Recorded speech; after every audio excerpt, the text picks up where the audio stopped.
Welcome students to the next part of the chapter sources of energy. In this part we are going to discuss about alternate sources of energy, which is also called non-conventional sources of energy. Means these are sources of energy but are not in proper use.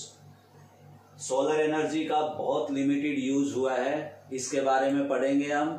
और बाकी जो energy forms, energy from sea, geothermal energy and nuclear energy, इनके बारे में इस chapter में और पढ़ा जाएगा। तो पहले एक एक करके लेंगे। सबसे पहली बात होनी चाहिए, हमें पता हो कि why we need alternate sources. तो पहली बात क्या है, ऑल्टरनेट सोर्सेज क्यों चाहिए? क्योंकि जो कन्वेंशनल हैं, conventional sources are non renewable. आपका एग्जाम्पल है fossil fuels.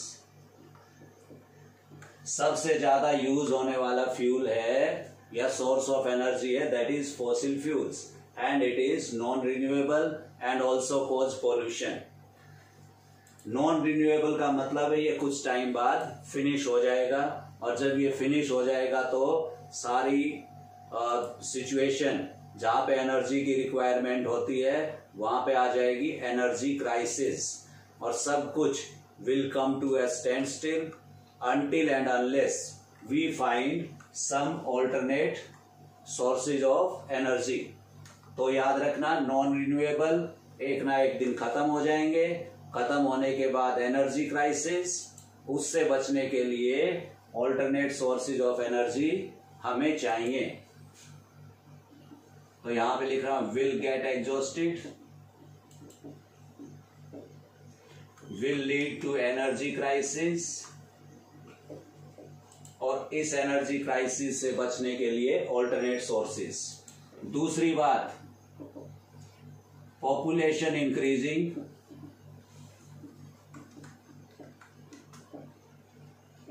demand for energy also increasing,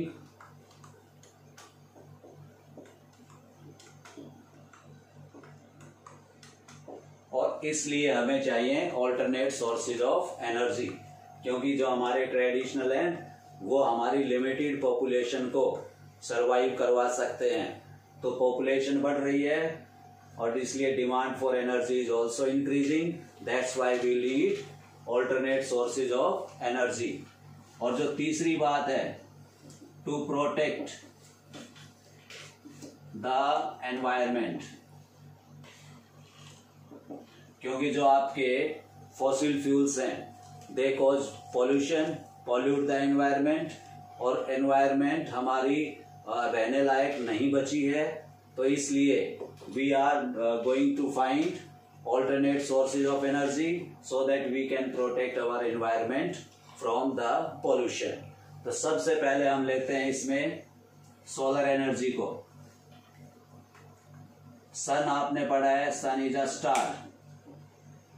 सन से हमें मिलती है solar energy, and this energy is ultimate source of energy on earth. इसका मतलब ये है कि every source of energy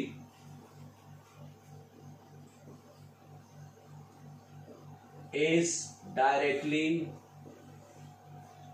or indirectly related to sun. तो जितनी भी सोर्सेज ऑफ एनर्जी हैं वो डायरेक्टली और इनडायरेक्टली सन से रिलेट होती हैं। कि विंड्स चलती हैं due to sun, water cycle होती है ड्यू टू सन, आपके जो प्लांट्स ग्रो करते हैं again due to sun, plants do photosynthesis. उन्हीं पे बेस्ड कौन है? एनिमल्स हैं। एनिमल्स से हमें मिलता है पेट्रोलियम, प्लांट से मिलता है हमें कोल। तो जितनी भी एनर्जी फॉर्म्स हैं दे आर डायरेक्टली और indirectly related to sun, except two energy forms except geothermal and nuclear. ये दो एनर्जी फॉर्म्स हैं जिनका सन से कोई लेना देना नहीं है, तो इनके बारे में आगे पढ़ेंगे। अभी हम सोलर पे कंसंट्रेट करते हैं। तो ये पता चला हमें कि सन से solar energy and it is the ultimate source of energy. अब आगे पढ़ते हैं सन की एनर्जी को हम कैसे कैसे यूज कर सकते हैं।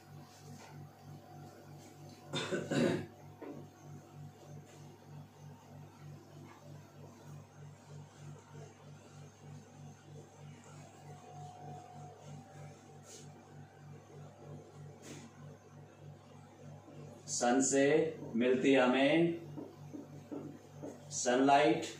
सनलाइट में आपका यूवी, इंफ्रारेड एंड विजिबल, तीन टाइप की लाइट होती है। इंफ्रारेड रे आपको हीट देती है, तो इसी हीट का यूज करना है। इस हीट को हम दो तरीके से यूज कर सकते हैं, directly in form of heat in solar cookers, solar water heaters and solar furnaces। इन तीनों डिवाइसेस में सन की हीट का डायरेक्ट यूज होगा। और हम दूसरा यूज कर सकते हैं to generate electricity by using solar cells and solar panels। तो इसके बारे में हमने करना है। तो सबसे पहले हम लेंगे सोलर कुकर को। In solar cooker how sunlight can be used. तो सोलर कुकर आपके दो टाइप के हैं।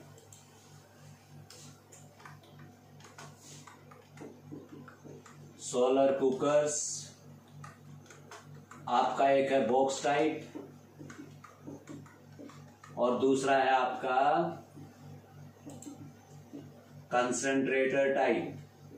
दोनों का पढ़ते हैं। बॉक्स टाइप में क्या है, एक बॉक्स होगा, box painted black from inside. Why black? To absorb more heat। Black colour is good absorber of heat, इसलिए उस बॉक्स को अंदर से ब्लैक पेंट कर दिया जाता है। दूसरी चीज, उसके ऊपर एक ग्लास लिड होगा to create green house effect. और ग्रीन हाउस इफेक्ट होने से टेम्परेचर विल फर्दर इंक्रीज। तीसरी चीज, एक मिरर होगा to increase the effective area of cooker. Cooker का जो इफेक्टिव एरिया है उसको इंक्रीज करना है। कैसे होगा, देखो एक बॉक्स है आपके पास, एक तो अमाउंट होगा लाइट का जो सीधा बॉक्स के अंदर गिरेगा। तो मिरर लगने से जो मिरर के ऊपर लाइट आएगी that will also be reflected into the box. तो अब दो जगह जो लाइट गिर रही है वो बॉक्स के अंदर इकट्ठी होती है। इससे सोलर कुकर का इफेक्टिव एरिया इंक्रीज हो जाएगा। और जो फोर्थ चीज है, जो utensils used will be painted black from outside. अब ये भी ब्लैक क्यों होते हैं, टू एब्जॉर्ब मोर हीट। तो ये वाला होता है। और जो क्वेश्चंस पूछे जाते हैं पेपर में वो ये होते हैं, what is the use of glass lid in solar cooker. तो वहां पे हम लिखेंगे to create green house effect so that more temperature is produced. What is the role of mirror? Mirror is used to increase the effective area of the cooker. Why the box is painted black and why utensils are also painted black? हम लिखेंगे black color is good absorber of heat. They are painted black so that more heat is absorbed. तो ये तुम्हारा solar cooker हो गया box type का। Concentrator type में क्या होता है? Concave mirror is used. और कनकेव मिरर में आपको पता है कि सन से आने वाली light which is coming from infinity will be converged at focus to converge sunlight at focus. और ये बहुत ज्यादा टेम्परेचर डेवलप हो जाएगा। फिर आपका जो सोलर हीटर और सोलर फर्नेस वो भी इसी तरीके से काम करते हैं। सोलर हीटर में भी डायरेक्टली सन की लाइट आएगी और वो पानी को गर्म करेगी इनसाइड द ट्यूब्स। वो ट्यूब्स भी बाहर से ब्लैक होती हैं टू एब्जॉर्ब मोर हीट। और सोलर फर्नेस में बहुत बड़े बड़े कनकेव मिरर्स लगाए जाएंगे टू इंक्रीज द टेम्परेचर। इतना टेम्परेचर डेवलप हो जाएगा कि that can melt the metals also. अब इसकी लिमिटेशन देखो यहां पे सोलर कुकर्स की। पहली लिमिटेशन,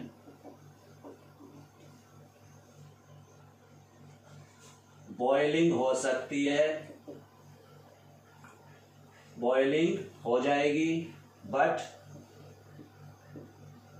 बेकिंग नहीं होगी। आप इसमें अपनी सब्जियां राइस वगैरह उबाल सकते हो बट वहां पे जाके चपाती नहीं बना सकते आप। ये एक लिमिटेशन है। दूसरी, सन का direction changes every 2 hours. Sun east to west जाते दिखता है आपको, हर 2 घंटे में उसकी पोजीशन बदल जाती है। तो हर 2 घंटे में we have to adjust this solar cooker. So cooker has to be adjusted. तो हर 2 घंटे बाद इसको हमें एडजस्ट करना पड़ेगा। तो ये इसकी दूसरी लिमिटेशन है। तीसरी, cloudy days and rainy days. अगर बहुत ज्यादा बादल हैं या बारिश होती है उस जगह पे या उस टाइम पे सन की लाइट प्रॉपर नहीं पहुंचेगी तो यहाँ पे जो ये काम कर रहा है that will not be proper. तो ये इसकी लिमिटेशन है। इसका फायदा क्या है?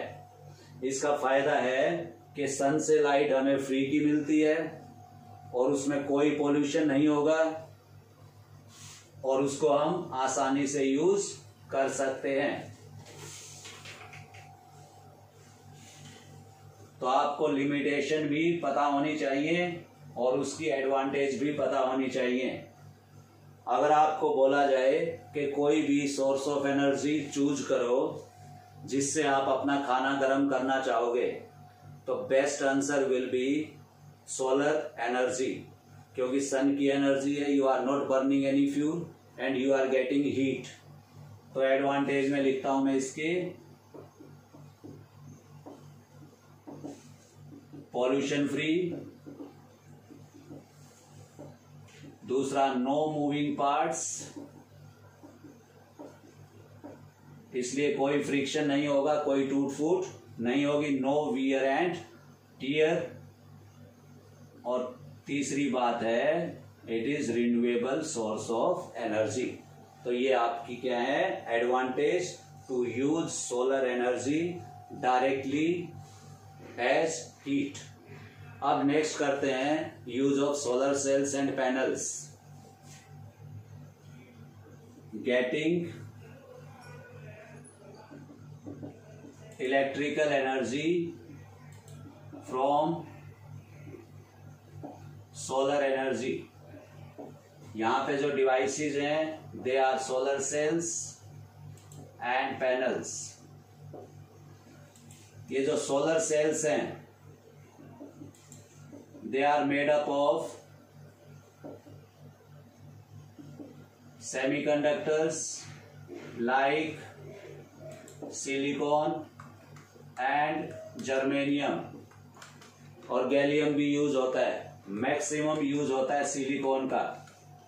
तो solar cells are made up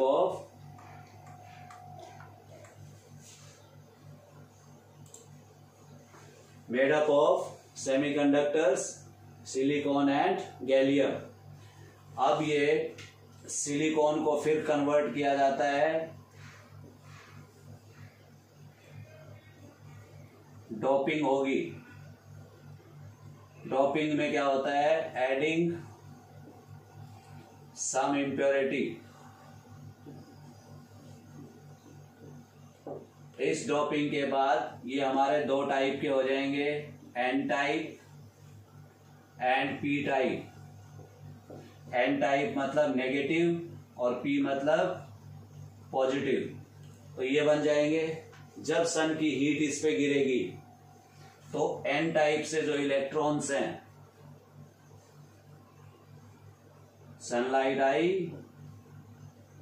इसके ऊपर गिरी, इलेक्ट्रॉन्स ने एनर्जी ली and that starts moving to P type. Electrons उधर ट्रांसफर हो जाएंगे। सो चार्जेस आर मूविंग, और इस मूविंग चार्जेस से इलेक्ट्रिक करंट जनरेट होगा। सो ये सोलर सेल का मटेरियल है विच इज यूज सिलिकॉन। फिर उसके बाद कैसे काम करता है, इसकी डोपिंग की जाएगी। डोपिंग करने से ये दो टाइप का बन जाएगा, N type and P type. जब सन की एनर्जी आएगी इसके ऊपर, electrons will get excited and they will start moving from n type to p type, and this motion of electrons leads to production of electric current. उसके बाद ये जो solar cells हैं इनकी अकेले की एफिशिएंसी बहुत कम होती है। जैसे तुम्हें विंड मिल में बताया था, एक सोलर सेल बहुत कम एनर्जी प्रोड्यूस करेगा।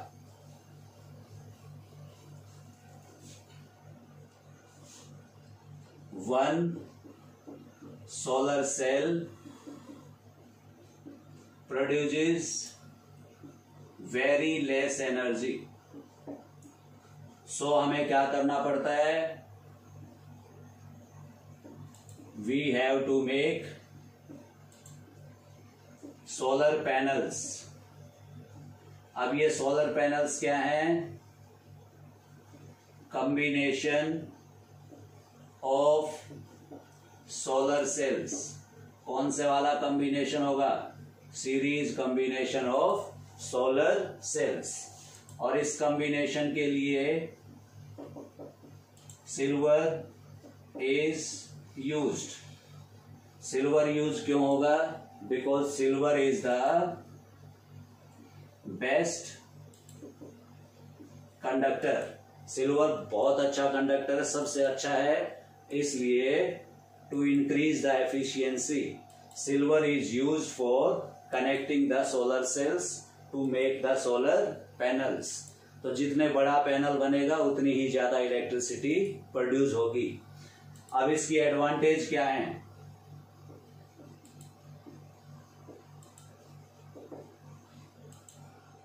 Can be used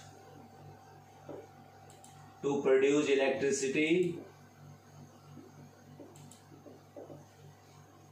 in remote areas।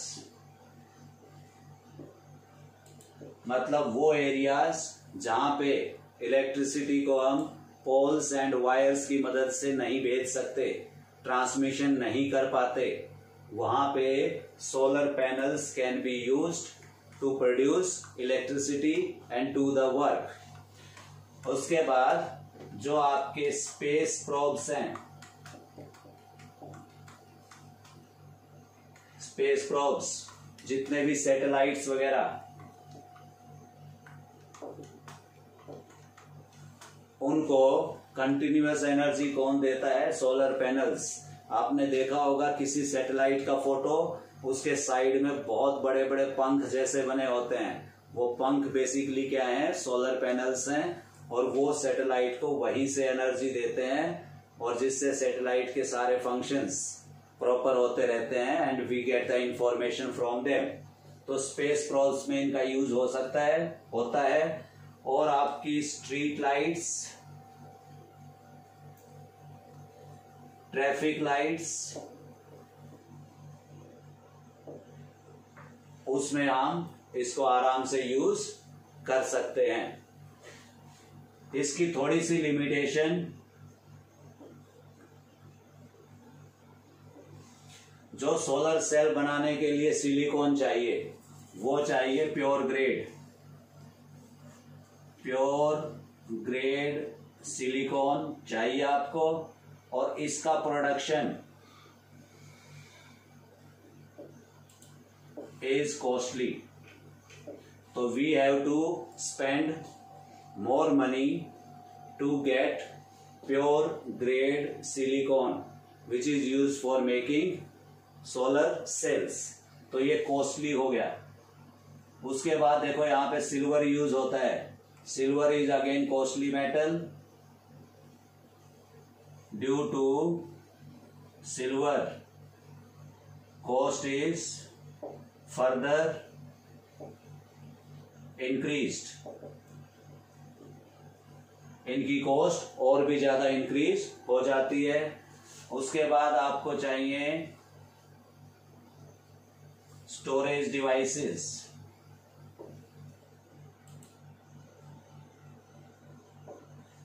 Storage devices जैसे कि बैटरीज, इनका आपको यूज करना पड़ता है।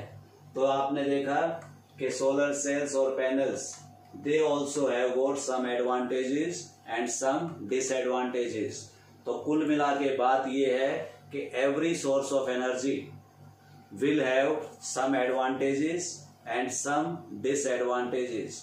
We have to check which source of energy has less disadvantages as compare to others, और उसी का हमें यूज करना चाहिए जिसकी डिसएडवांटेज या लिमिटेशन बहुत कम है, और वही source of energy is a good source of energy. Next lecture में we will move on to energy from sea and geothermal energy and nuclear energy. Thank you very much.